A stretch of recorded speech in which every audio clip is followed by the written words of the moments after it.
This is my little update on what's going on in Israel and Palestine. Now, bear in mind, many people will be giving you narrative that Israel caused this. They've been trying to do genocide, but the reality is they had legal rights to this land from 1922 to 1948 when Britain done his little thing and gave them legal rights to be there. And since then, they've still been trying to say they don't mind for a two-state to live. They don't mind to coexist, but Arab leaders have never wanted this. They've made it clear, just like Nazis wanted to eradicate Jews, ISIS, hamas, this is what they have made clear. They want to eradicate Jews globally and locally. And what's worse, hamas ain't a small little group, and yes, they're declared as terrorists, but they're elected. This is government officials that are running Gaza. These are government officials, so it's dangerous doctrine and what they believe in. And now people saying pro-Palestine and saying Israel caused this and whether genocide is okay.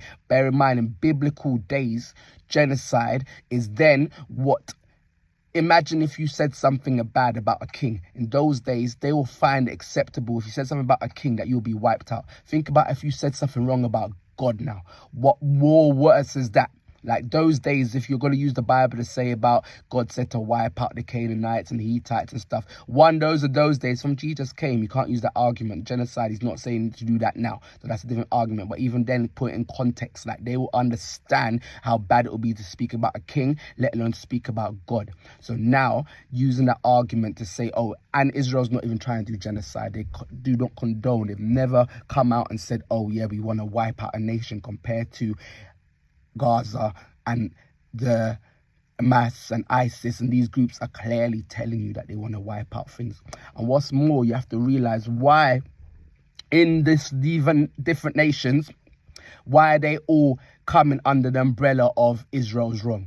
These people do not like God. They do not want God to be proven true. They do not want his prophecies to be proven true. Think about even back in Egypt days, these pharaohs and people had seen what God had done. And still, with the Red Sea, the wiping out, they've seen all these things. So, and think, why do they still attack? After seeing the whole of their army being wiped and think craziness happening, why did they still attack?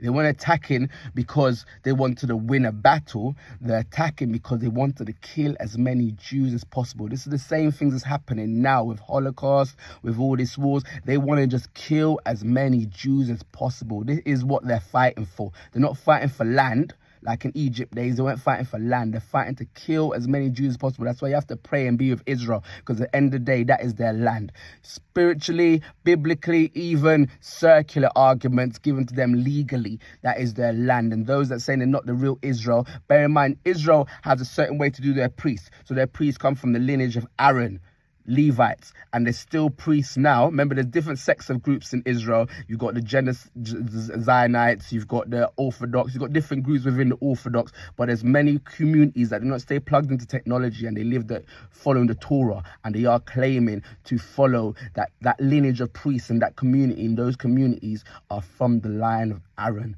So they have claim to know, because some people say they're not even claiming to be God's chosen, but they are claiming to be God's chosen. They're following the Torah, they're following the priesthood line.